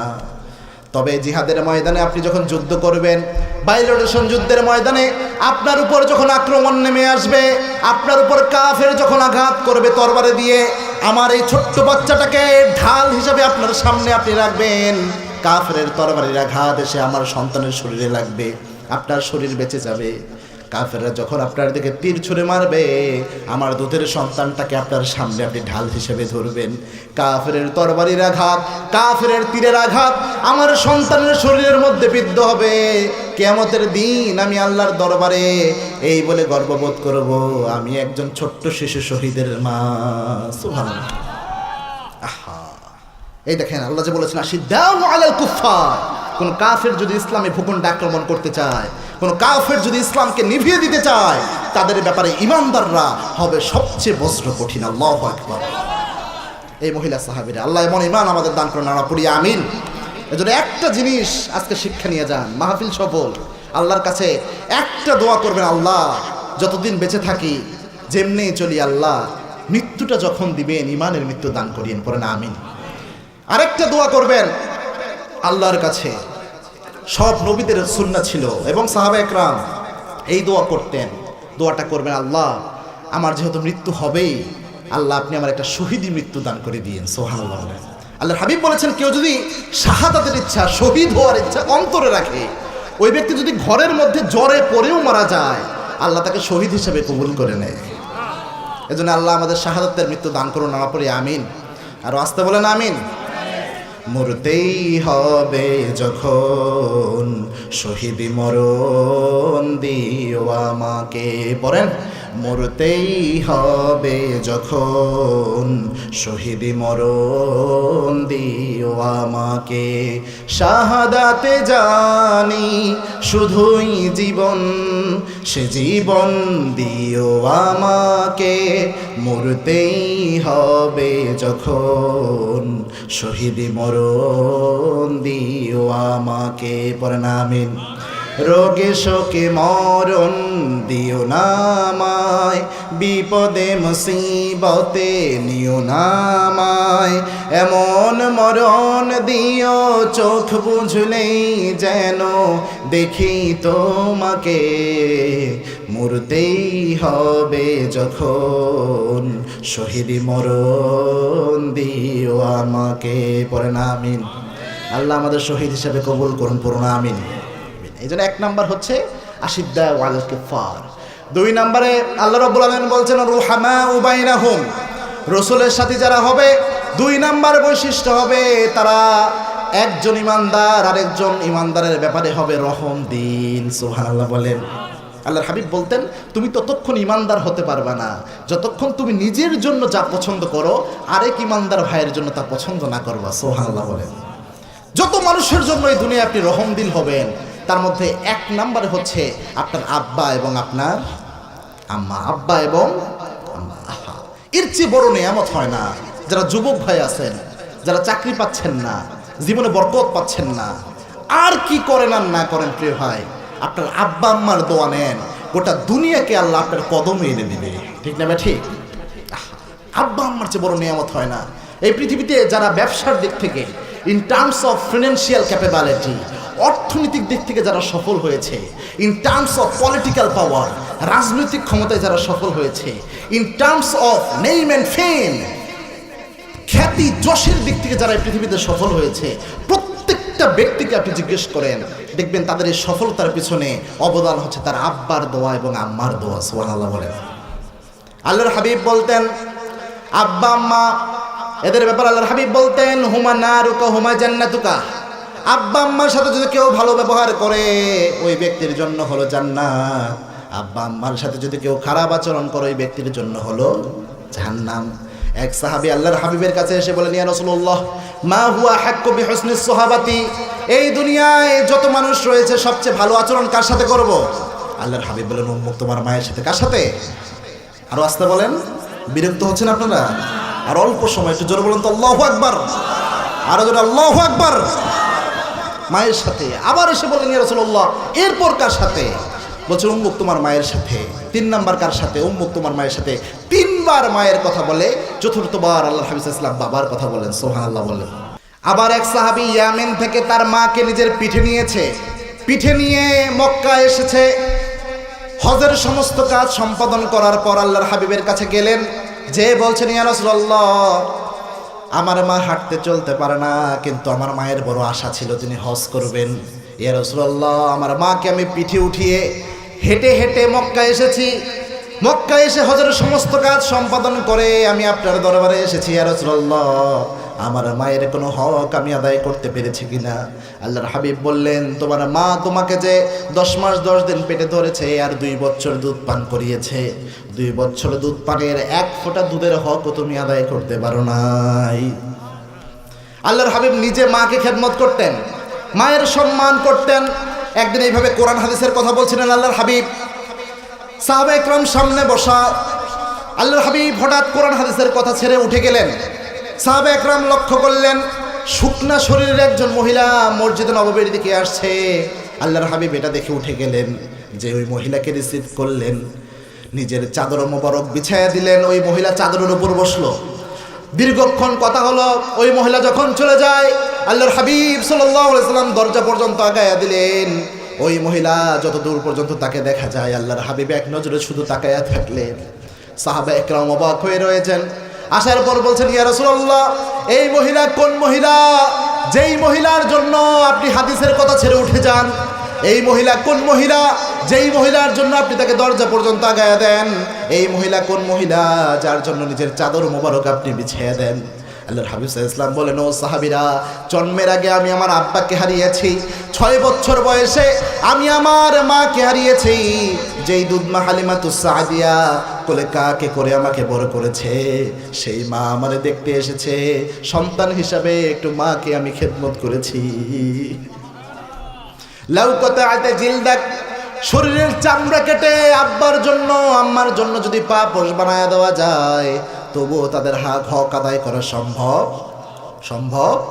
ওগো মা, তুমি এই ধরনের শ্রেষ্ঠ নে আমার, তোমারই পদতলে রয়েছে জান্নাত। পড়েন, ওগো মা, তুমি এই ধরনের শ্রেষ্ঠ নে আমার, তোমারই পদতলে রয়েছে জান্নাত। কোরআনে আল্লাহ তাআলা তারই পরে মা বাপের হুকুম দিলেন, তাদেরই তরে সদা এহসান তরে, এহসান তরে। তাদেরই খুশিতে যে আল্লাহর সন্তোষ, তাদেরই রাগেতে হয় রব সন্তোষ। এ ধরার শান্তি তারা, এ ধরার বরকত, এ ধরার রহম তারা, এ ধরার বরকত। ওগো মা, তুমি এই ধরনের শ্রেষ্ঠ নে আমার, তোমারই পদতলে রয়েছে জান্নাত। আল্লাহ আমাদের আব্বা আম্মাকে হেফাজত করুন, পড়ুন আমিন। জীবনে সফল হতে চান, আব্বা আম্মার দোয়া নেন। গোটা বিশ্বের সব হুজুররা, কাবা ঘরের ইমাম, মসজিদে নববীর ইমাম, গোটা বাংলাদেশের সব পীর সাহেব, যত হুজুর বক্তা আছে, সবাই আপনার জন্য 1 গ্লাস পানিতে ফু দিবে। আর আপনার মা এবং বাবা শুধু সূরা ফাতিহা পড়ে আর 1 গ্লাস পানিতে ফু দিবে। সবার আগে মা বাবার দোয়া আল্লাহর দরবারে পৌঁছে যায়। কাবা ঘরের একজন ইমাম ছিল, তার নাম ছিল শেখ আদিল আল কালবানি। তিনি খুব কালো চেহারার একজন ইমাম ছিলেন। তাকে একবার জিজ্ঞেস করলো যে, কাবা ঘরের যত ইমাম আছে, আব্দুর রহমান সুদাইস, মিশর আল আফাসি সহ যত শায়েক আছে, সবাই সাদা ধবধবা চেহারা, আপনি একজন কালো গরনের মানুষ, এই কালো চেহারার মানুষ হয়ে আপনি কাবার ইমাম হইলেন কেমনে? তো কাবার ইমাম বলছে, আমার মায়ের বদদুয়ার কারণে আমি কাবার ইমাম হয়েছি। সুবহানাল্লাহ বলেন। তো মুসল্লিরা অবাক, বলছে, ইমাম, মানুষ মায়ের দোয়ার কারণে কাবার ইমাম হতে পারে, এটা আমরা বুঝি, মায়ের বদদুয়ায় কেমনে কাবার ইমাম আপনি হইলেন? ওই কাবার ইমাম বলছে যে, আমি ছোট্টবেলায় দুষ্টের হাড্ডি ছিলাম, শুধু দুষ্টামি করতাম, আমার নামে খালি বিচার আসতো বাসায়, কিন্তু আমার মা ছিল আল্লাহওয়ালা। যখনই আমি দুষ্টামি করতাম, আমার মা আমার উপর বিরক্ত হতেন, বিরক্ত হয়ে আমার মা বদদুয়া দিতেন এইভাবে, আল্লাহ তোকে হেদায়েত দান করুক, আল্লাহ তোকে কাবার ইমাম বানায়া দেখ। ওই কাবার ইমাম শাইখ আদিল আল কালবানি বলছেন, এই যে আমার মা বিরক্ত হয়ে বদদুয়া করে আমাকে এই কথাটা বলতো, মায়ের বদদুয়ার কারণে আল্লাহ আমারে কাবার ইমাম বানাইছে। সুবহানাল্লাহ। এই জন্য এলাকার মা যারা রয়েছেন, সন্তান দুষ্টামি করছে, আপনি বলছেন তুই মরতে পারিস না, রাস্তার নিচে রাস্তার মধ্যে মরিস না কেন, এমন কথা বলে কিনা? এই কাজ করা যাবে না। বোন, প্রিয় মায়েরা, মনে রাখবেন, মা বদদুয়া দিলেও কবুল হয়, দোয়া করলেও কবুল হয়। আব্বা আম্মার সাথে কি সম্পর্ক করবে? এই পৃথিবীতে যত ভালো আচরণ রয়েছে তার মধ্যে শ্রেষ্ঠ আচরণ পাওয়ার হকদার হচ্ছে আব্বা এবং আম্মা। বর্তমান জেনারেশনে দেখবেন আব্বা আম্মার সাথে সন্তানদের সম্পর্কটা আগের জেনারেশনে যেমন ছিল ওরকম ভালো এখনকার সন্তানরা কথাই শুনতে চায় না, আছে না নাই? এটা বাবা মাদের কিছু দোষ আছে, এক পক্ষের দোষ না। ওমর রাদিয়াল্লাহু আনহুর দরবারে একবার এক ছেলে বাবা বিচার নিয়ে আসছে। ছেলের বাবা মুরব্বী মানুষ, বিচার নিয়ে আসলো, ওমর আপনি তো রাষ্ট্রের প্রেসিডেন্ট, একটা বিচার করে দিতে হবে। কি বিচার? আমার ছেলে আমার কোনো হক দেয় না, আমার খোঁজ খবর রাখে না, ওমর এই বিচারটা আপনি করবেন। ওমর রাদিয়াল্লাহু আনহুর ইসলামী রাষ্ট্র ব্যবস্থা, তার সিস্টেম ছিল এক পক্ষের কথা শুনে তিনি কোনো বিচারের রায় দিতেন। বাংলাদেশের বিগত 16 বছরে যে বিচারগুলো হয়েছে, এক পক্ষের রায় শুনে বিচার রায় হয়েছে কিনা বলেন তো? আসামি পক্ষ যারা, তাদের কথিত আসামি যারা ছিল, আসামি পক্ষের আইনজীবী যিনি, তাকে গুম করে ফেলা হয়েছে, এমন ঘটনা হয়েছে না? সাক্ষী ছিল বাংলাদেশে, তাকে পরবর্তীতে পাওয়া গেছে ভারতে, এমন ঘটনা আছে কিনা? 71-এ মুক্তিযুদ্ধের সময় আল্লামা দেলোয়ার হোসেন সাঈদী রাহিমাহুল্লাহ, তিনি নাকি বিভিন্ন জায়গায় চুরি করেছেন, তিনি নাকি বিভিন্ন নারীকে নিয়ে এই পাকিস্তানিদের ক্যাম্পে দিয়ে দিয়েছেন ধর্ষণ করার জন্য, এরকম অভিযোগ এসেছে কিনা? যেই ব্যক্তি সাক্ষী দিয়েছে তাকে জিজ্ঞেস করা হয়েছে, তুমি কি দেখেছো? বলছে হ্যাঁ দেখেছি। তখন তাকে বলা হয়েছে তোমার জন্ম কত সালে? 1972 সালে। সাক্ষী দিচ্ছে কত সালের? 71। জন্ম কত? 1972। এই হলো অবস্থা। এটার উপর নির্ভর করে জুডিশিয়ালি কিলিং, তাদেরকে জমিন থেকে বিদায় করে দেওয়া হয়েছে।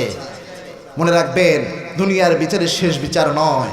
যেই পার্লামেন্টের মাধ্যমে, যে ট্রাইব্যুনালের মাধ্যমে আল্লামা সাঈদী রাহিমাহুল্লাহ তাকে জমিন থেকে বিদায় করেছেন, তার বিরুদ্ধে মিথ্যা রায় চাপিয়ে তার বিরুদ্ধে মৃত্যুদণ্ড দিয়েছিলেন যাবজ্জীবন।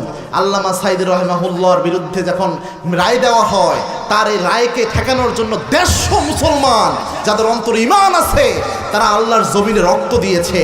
আর আপনার নামে যখন পার্লামেন্ট রায় দিল যে আপনার জন্য ফাঁসি দেওয়া হবে, ভারতে আপনি বসে রয়েছেন, কুত্তা পর্যন্ত ভেসকি দেয় নাই, আছে না নাই? একই ট্রাইব্যুনাল, সেম ট্রাইব্যুনাল, আল্লাহর মায়ের দুনিয়ার। আল্লাহ বলছেন ওমাকারুল্লাহ, তারা চক্রান্ত করে, কিন্তু আল্লাহর মতো শ্রেষ্ঠ কৌশল কারো হতে পারে না। এই জন্য ওমর রাদিয়াল্লাহু আনহুর সিস্টেম ছিল এক পক্ষের কথা শুনতেন না, যিনি বাদী তার কথা শুনতেন, বিবাদীর কথাও শুনতেন। তো এই আব্বা মুরব্বী যখন বিচার নিয়ে আসছে, বললেন আমি তো এক পক্ষের কথা শুনে রায় দিতে পারবো না, তার ছেলেকে নিয়ে আসো। ছেলে আসছে, বলছে তুমি কেন তোমার বাবার হক দাও না, এটা বলো।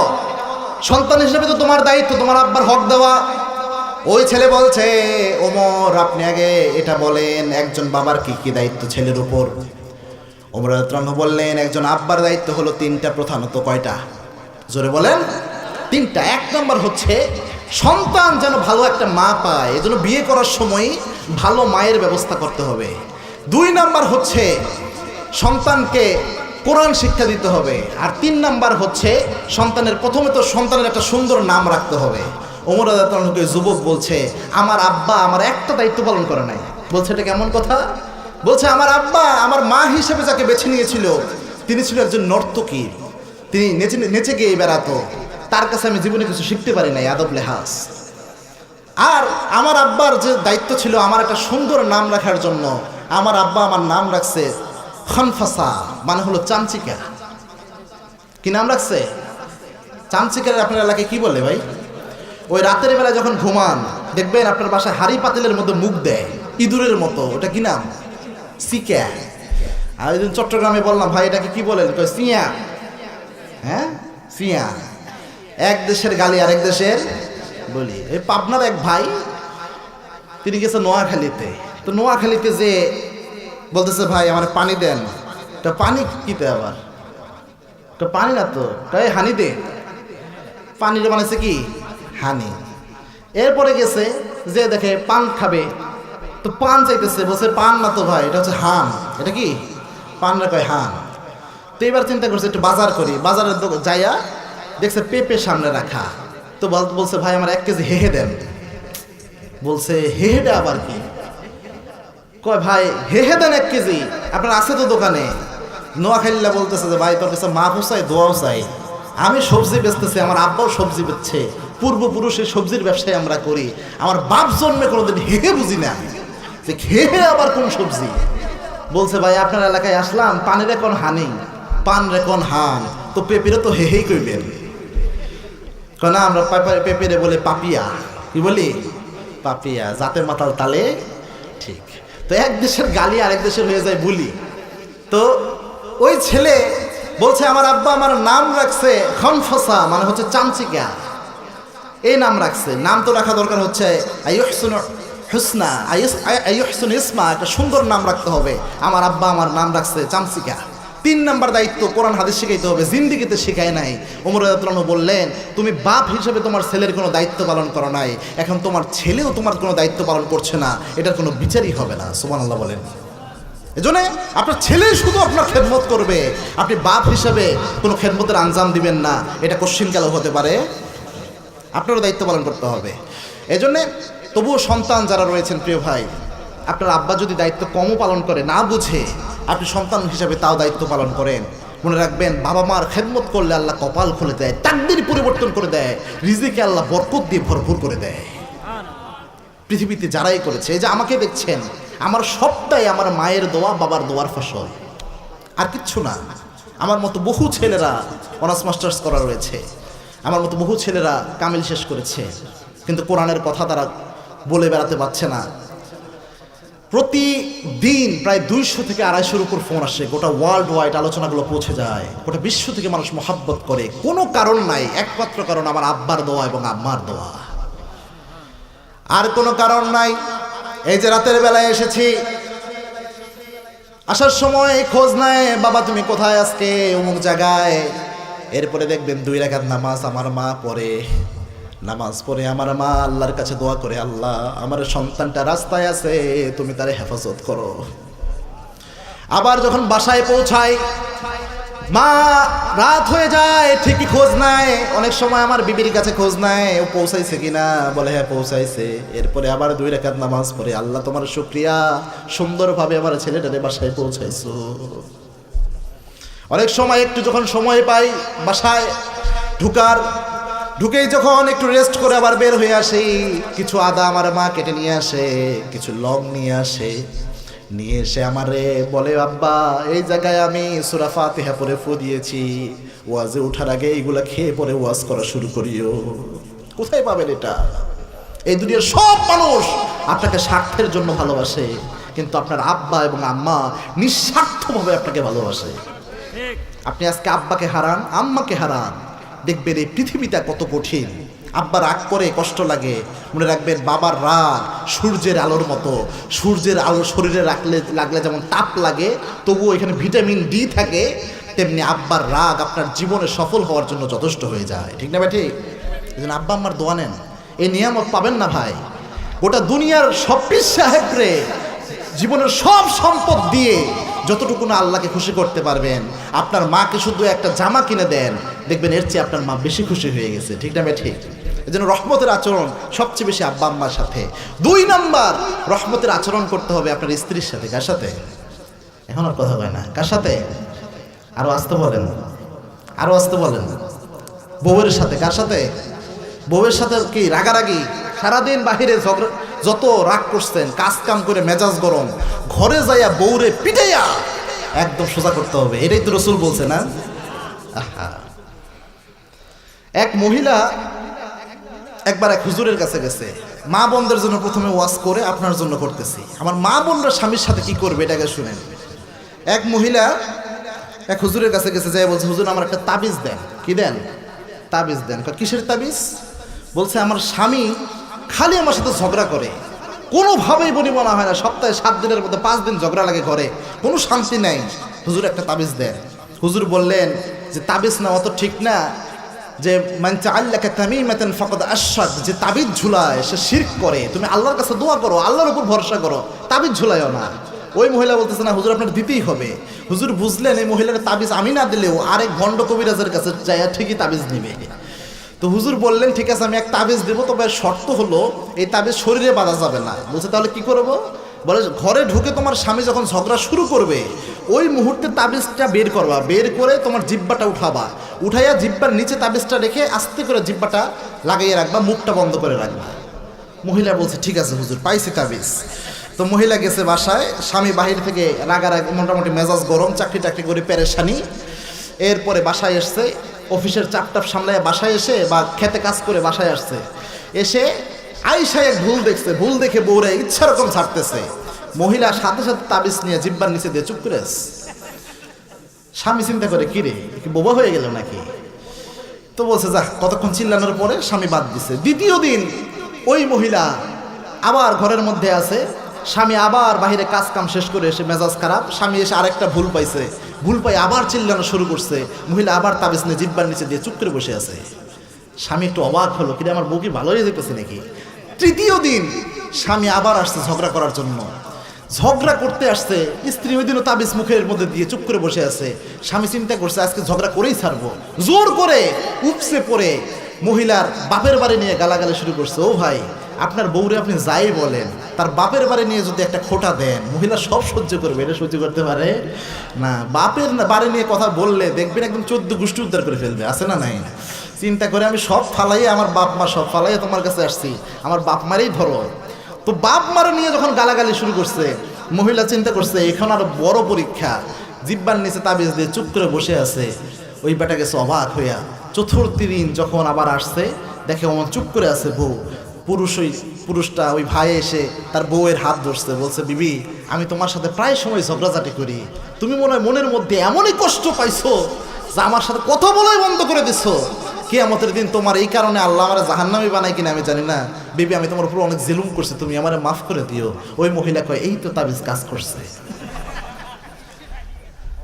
তাবিজ ওটা নিয়ে হুজুরের দরবারে যায় হাজির। হুজুর এমন তাবিজ আপনি দিয়েছেন 3 দিনের মাথায় যে 4 দিনের দিনই কাজ। আপনি তো কামিল হুজুর, আপনার মতো হুজুর কেউ? বলছে হুজুর এই তাবিজের কথা আমি এই এলাকার সব মহিলারা বলবো যে যা স্বামীর সাথে ঝগড়া বন্ধ করতে চাইলে এর চেয়ে বড় তাবিজ হতে পারে না। তো হুজুর বলছিল যে এই তাবিজের ভিতরে যা আছে এটা খুলে দেখা যাবে না। মহিলা তো খুলে নাই এতদিন। তো হুজুর বলতেছে এখন তাবিজটা আমার কাছে দাও। দিল, বললো যে এখন একটু তুমি নেও, নিয়ে আবার খুলো। তো মহিলা নিজেই তাবিজটা খুলছে, খুলে দেখে যে স্বামী যখন রাগ করে, স্ত্রী যদি মুখ বন্ধ রাখে তাহলে সংসারে কখনো ঝগড়া হবে না। এইটুক লেখা। বলছে হুজুর এটা কি? বলছে তাবিজের কোনো কারিশমা না, তোমার স্বামী ঝগড়া করতে আসছে, জিব্বার নিচে তাবিজ দিয়ে মুখ বন্ধ রাখছো, এক পক্ষে তো ঝগড়া বাজে না, এক হাতে তালি বাজে না। মেন হচ্ছে তোমার স্বামী রেগে গিয়েছে, তুমি চুপ করেছিলা, এটাই হচ্ছে মেন জিনিস, আর তাবিজের কোনো বরকত নাই। তো প্রিয় বোনেরা, আপনি তো খালি দোষ দেন, স্বামী খালি রাগারাগি করে, স্বামী তো বাহিরে পেরেশানি সামলায় ঘরে আসে। আপনি যদি স্বামী যখন রেগে যায়, আপনি যদি মুখটা বন্ধ রাখেন, কোন গ্যাঞ্জাম লাগবে?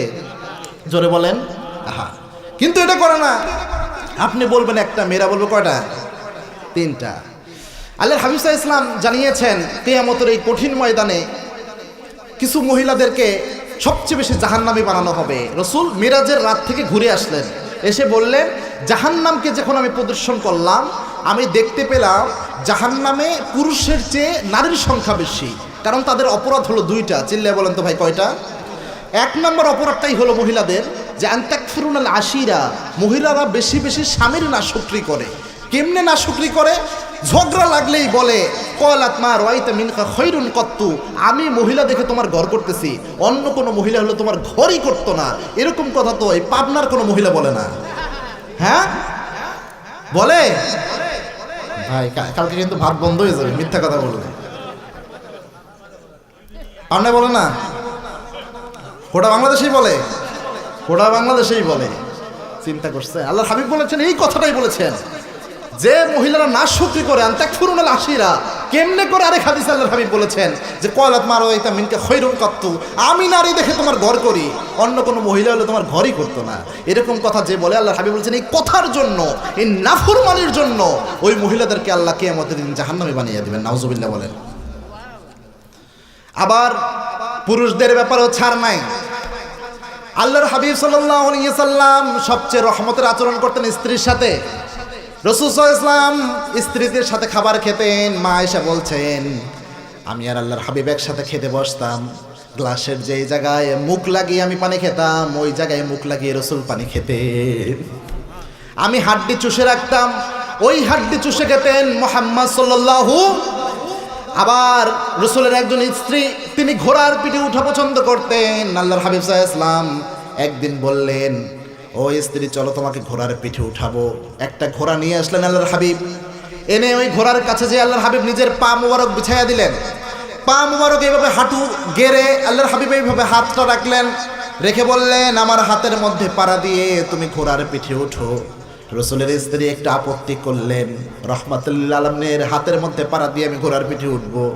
আল্লাহর হাবিব বললেন স্ত্রী তুমি যেন ঘোড়ার পিঠে উঠতে পারো এই জন্য তোমারে আমি সিঁড়ি বানাইয়া দিলাম। ওমর রাদিয়াল্লাহু আনহু অর্ধ পৃথিবীর শাসক, সবচেয়ে রাগী ব্যক্তি। তার দরবারে এক লোক একবার এসেছে বিচার দেওয়ার জন্য স্ত্রীর ব্যাপারে। স্ত্রী খুব রাগারাগি করে। ওমর রাদিয়াল্লাহু আনহু তিনি বসে আছেন। ওই ব্যক্তি যখন বিচার দিতে আসলেন দেখে ওমর রাদিয়াল্লাহু আনহু চুপ করে বসে আছেন আর মুস্কি মুস্কি হাসে। ওই ব্যক্তি লক্ষ্য করলেন ভিতর থেকে একজন মহিলা ওমর রাদিয়াল্লাহু আনহুকে অভিমান করে কথা শোনাচ্ছে। ওই ব্যক্তি বুঝতে পারলেন ভিতর থেকে যেই মহিলা কথা শোনাচ্ছে ওই মহিলা আর কেউ নয়, সাইয়েদনা ওমরের স্ত্রী। সুবহানাল্লাহ বলেন। ওই লোক ঘুরে ব্যাক করে চলে যাচ্ছে। ওমর রাদিয়াল্লাহু আনহু বলেন এই ভাই কোথায় যান, আসেন আসেন। বলছে ওমর আমি যেই কাজে আসছিলাম আমার কাজ হয়ে গেছে। বলছে হয়েছে মানে? বলছে ওমর আমি এসেছিলাম, আমার বউ একটু আমার সাথে রাগারাগি করে আর গ্যাঞ্জাম লাগে, আমি এসেছিলাম আপনার কাছে একটু বিচার দেই, আপনি অর্ধ পৃথিবীর শাসক, কি করা যায় এক্ষেত্রে একটা বিচার আপনি করে দিবেন। তো আপনার ঘরে এসে দেখি আমার বউরে যে ঘটনা আপনার বউরে একই ঘটনা, তো আপনার বিচার দেওয়ার লাভটা কি হবে? সাইয়েদনা ওমর রাদিয়াল্লাহু আনহু ওই ব্যক্তিকে নিয়ে মসজিদ নববীতে বসালেন, বসিয়ে বললেন ভাই আমার যে ঘরটা রয়েছে এই ঘরটার দায়িত্ব কার? বলছে ওমর আপনার। বলছে আমার যে সন্তানগুলো রয়েছে সন্তানগুলোর দেখভাল করার দায়িত্ব কার? বলছে ওমর আপনার। আমার যে পোশাক আশাকগুলো রয়েছে এগুলো ধোয়ার দায়িত্ব কার? বলছে ওমর আপনার। ওমর রাদিয়াল্লাহু আনহু তখন বলছেন একটা আমি নিজের আব্বাকে ছেড়ে নিজের আম্মাকে ছেড়ে নিজের আত্মীয় স্বজন সবাইকে ছেড়ে আমার ঘরে এসেছেন, আমার হকগুলো আদায় করে আমার ঘরটাকে গুছিয়ে রাখে, আমার জামা কাপড়গুলো ধুইয়ে দেয়, আমার সন্তানদের দেখভাল করে। ওই মহিলার দুই একটা কথাও যদি আমি শুনতে না পারি স্ত্রীর কি অধিকার আমি ওমর দান করলাম। এই জন্য চুপচাপ। এই জন্য বউ যদি মাঝে মাঝে অভিমান করে রেগে যায় আপনি কি দুইটা চটকানা লাগাবেন নাকি একটু চুপচাপ থাকবেন? চিন্তা করবেন সারাদিন অভিযোগ দেওয়ার লোক পায় নাই, আমি হাজবেন্ড আমার উপর অভিমান করে অভিযোগ দিচ্ছে, একটু শোনার চেষ্টা করবেন। এই জন্যে বউ রেগে গেলে হাজবেন্ডরা হবে সাইলেন্ট, আর হাজবেন্ড রেগে গেলে বউরা হবে সাইলেন্ট। ঠিক না? ঠিক। আজকে থেকে আমরা পাবনার ভাই যারা রয়েছেন নিয়ত করেন আজকে থেকে বউ রেগে গেলে আর একটা কথা হবে না ইনশাল্লাহ বলেন। দুনিয়ার অল্প দিনের জীবন ভাই, জান্নাতে গেলে নিয়ামতের কিন্তু অভাব নাই। এই জন্য অল্প দিনের জীবন, স্ত্রীর সাথে ভালো আচরণ করেন। তো রাসূল সাল্লাল্লাহু আলাইহি ওয়াসাল্লামের সাথী যারা হবে 2 নম্বর বৈশিষ্ট্য তারা রুহামা উবাইনাহুম পরস্পরের সাথে রহমদিল হবে। তাহলে তাদেরকে রাসূল সাল্লাল্লাহু আলাইহি ওয়াসাল্লামের সাথে সরাসরি বানায় দিবেন কে? আব্বা আম্মার সাথে রহমদিল, নিজের স্ত্রীর সাথে। রাসূল সাল্লাল্লাহু আলাইহি ওয়াসাল্লাম কাজের লোকদের সাথেও রহমদিল ছিলেন। রাসূলের খাদেম যিনি ছিলেন আনাস রাদিয়াল্লাহু আনহু বলছেন 10 বছর রাসূলের খেদমত করেছি, কোনোদিন রাসূলকে আগে সালাম দিতে পারে নাই। সুবহানাল্লাহ বলেন। তো কাজের লোকদের সাথে সবার সাথে সংক্ষেপে শেষ করে দিচ্ছি, মনোযোগ করে একসাথে বিদায় নেব ইনশাআল্লাহ। 3 নাম্বার যে বৈশিষ্ট্যটা রয়েছে আল্লাহ বলছেন তারাহুম রুকআন সুজদান ইয়াবতাগুনা ফাদলান মিনাল্লাহি ওয়া রিদওয়ানা। রাসূলের সাথে যারা হবে এরা রুকুকারী এবং সিজদাকারী হবে। সুবহানাল্লাহ বলেন। মানে 5 ওয়াক্ত নামাজই হবে। কয় ওয়াক্ত নামাজ? আর আসতে বলেন আউয়ালু মা ইউহাসাবু বিহিল আবদু ইয়াউমাল কিয়ামাতি আস-সালাহ। সিলসিলায়ে সহিহের বর্ণনা in the day of judgement, কিয়ামতের এই কঠিন ময়দানে আল্লাহ রাব্বুল আলামিন প্রথম যে আমলের হিসাব নেবেন সেটা হচ্ছে 5 ওয়াক্ত নামাজ। কয় ওয়াক্ত? 5 ওয়াক্ত। ফাইন সলুহাত সলুহাল হুসাইরি আমলহি, যার আমল নামে নামাজ থাকবে তার জীবনের সব আমল কবুল করে নেবেন কে? একজন ব্যক্তি ছিল, এই ঘটনা বলে আমরা ইনশাআল্লাহ মোনাজাত করব। একজন ব্যক্তি ছিল বনি ইসরাইলের, তিনি তার জীবনে সেজদা দিয়েছেন মাত্র একটা। চিল্লায়ে বলেন তো কয়টা? আরো আসতে বলেন, কয়টা সেজদা দিয়েছে জীবনে? একটা। আল্লাহ যখন জাহান্নামকে একদম বন্ধ করে দিবেন, দেওয়ার আগে জিবরিল আমিনকে আল্লাহ ডাক দিয়ে বলবেন, জিবরিল একটু যাও তো, যে দেখে আসো জাহান্নামে এমন কোনো ব্যক্তি আছে কিনা যাকে এখনো জান্নাতে দেওয়া যায়। জিবরিল আমিন পুরো জাহান্নাম তন্ন তন্ন করে খুঁজবে, খুঁজে দেখবে এমন কোনো ব্যক্তি নাই। ছোট আমলও যাদের রয়েছে আল্লাহ মাফ করে জান্নাতে বানায় দিয়েছে।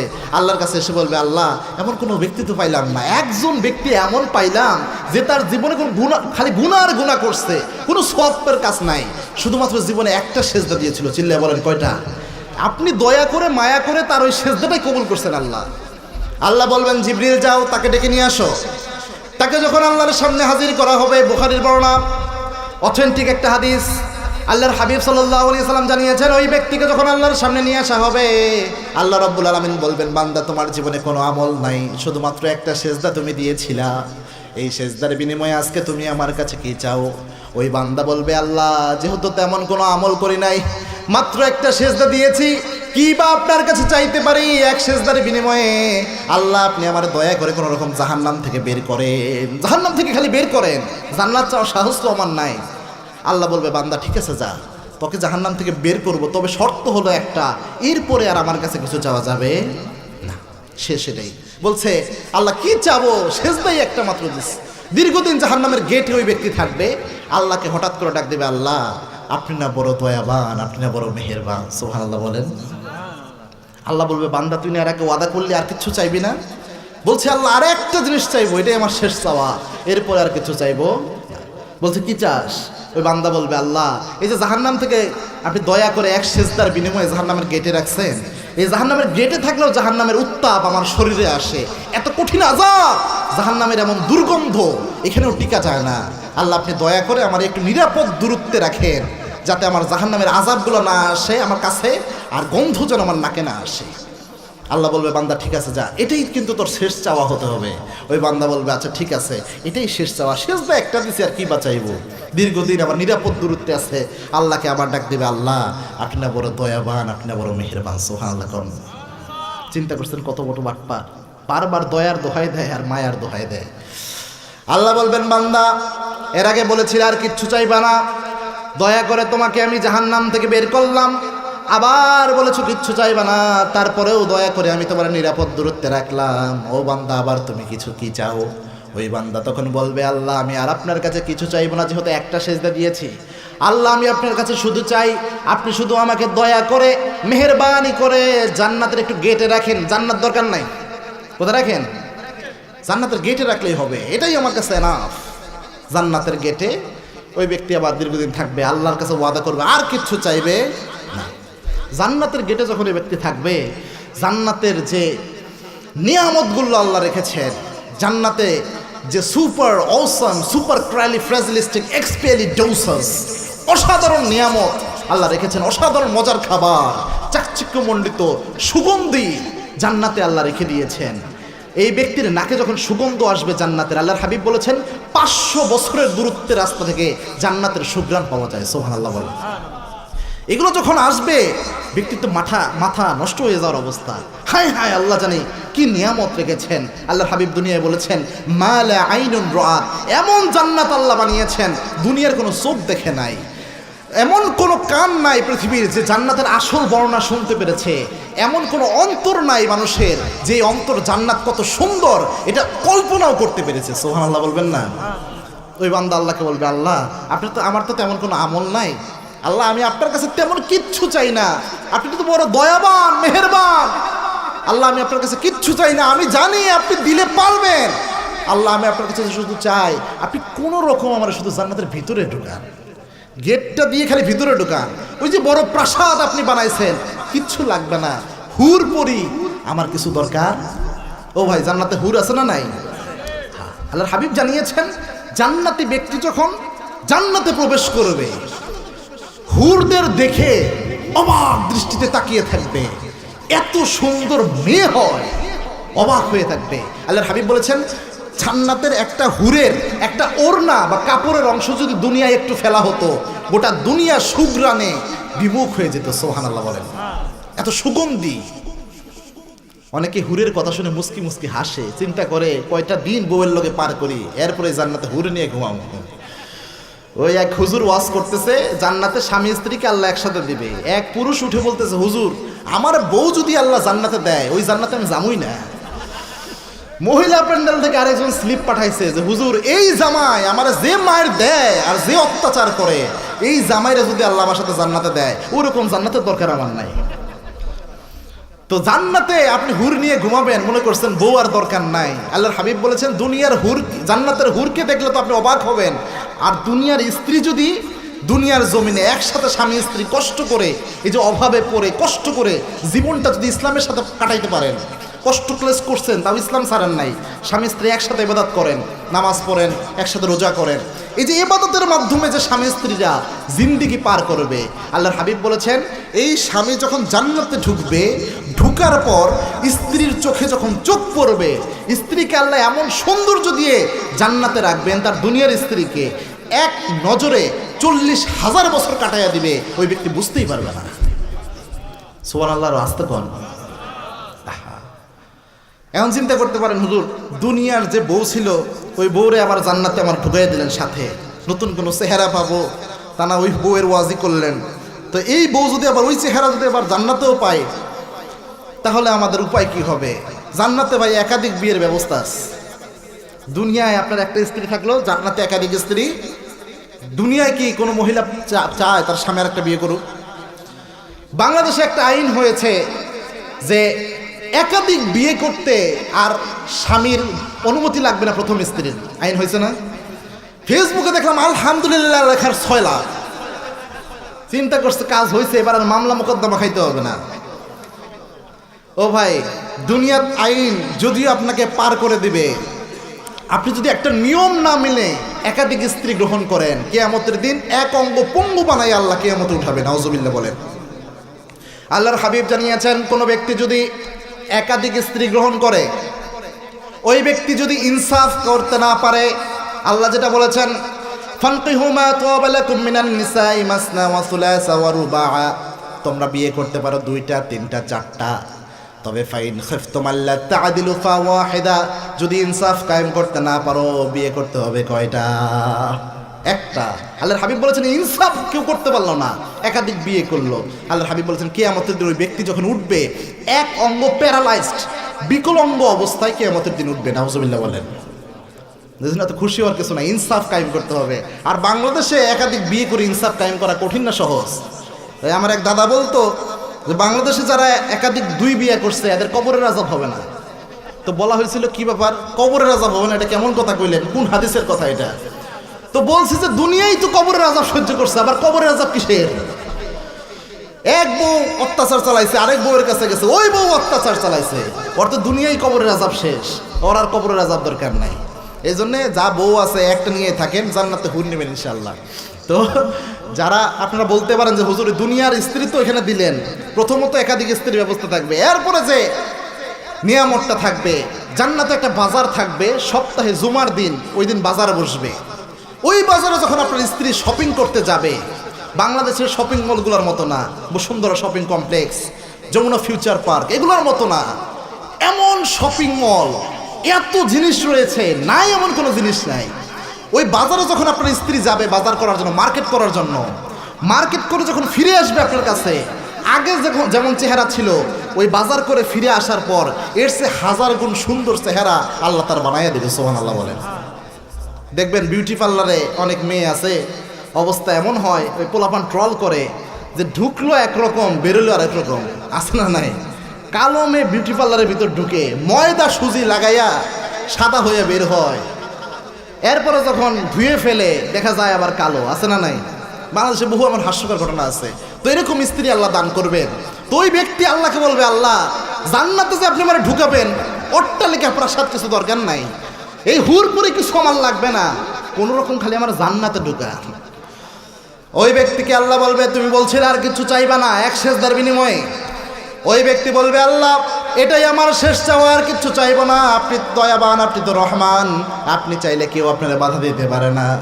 আল্লাহ বলবেন বান্দা যেহেতু আমার রহমতের দোহাই দিলি, আমার করুণার দোহাই দিলি, আমার রহমতের সাগরে জোশ পড়ে গিয়েছে, আজকে আমি এক সেজদার বিনিময়ে তোরে জান্নাত দিলাম, তবে যেমন তেমন জান্নাত দিলাম না, যে দুনিয়াতে ছিলি ওই দুনিয়ার মতো 10টা দুনিয়া এক জায়গায় করলে যত বড় হয়, এত বড় একটা জান্নাত আমি আল্লাহ তোর উপহার দিয়ে দিলাম। জীবনে সেজদা দিয়েছেন কয়টা? আবার বুঝছেন না হুজুর আজকে থেকে এক সেজদা দেবো, নামাজ কালাম সব বাদ, এই ওয়াজ বোঝা যাবে না। ওই ব্যক্তি এক সেজদা দিয়েছে কিন্তু জাহান্নামের আগুনে ঝলসে পুরে অঙ্গার। আবার তার এক সেজদা কবুল করেছেন কে? আমার আপনার সেজদা কবুল হয় এর কোনো গ্যারান্টি আছে? এই জন্যে নামাজের গুরুত্ব রয়েছে। আল্লাহ হাবিব বলেছেন ফারকুল মুমিন ওয়াল কাফির তারকুস সালাহ, ইমানদার এবং কাফেরের মধ্যে পার্থক্য সৃষ্টি করে যে জিনিসটা, ওটা হচ্ছে 5 ওয়াক্ত নামাজ। সুবহানাল্লাহ বলেন। আমরা এই জন্য আজকে ওয়াদা করি রসুলের যে 3 সাথীদের 3টা বৈশিষ্ট্য। 1 নাম্বার হচ্ছে আশিদ্দাউ আলাল কুফার, কাফেরদের ব্যাপারে বজ্র কঠিন। 2 নাম্বার হচ্ছে রুহামা উবাইনাহুম, এক ইমানদার আরেক ইমানদারের সাথে নরম আচরণ করা। 3 নাম্বার হচ্ছে নামাজ পড়া। এই 3টা আমল আমরা করার চেষ্টা করব ইনশাআল্লাহ। আমাদের করার তৌফিক দান করুন, আমরা পড়ি আমিন।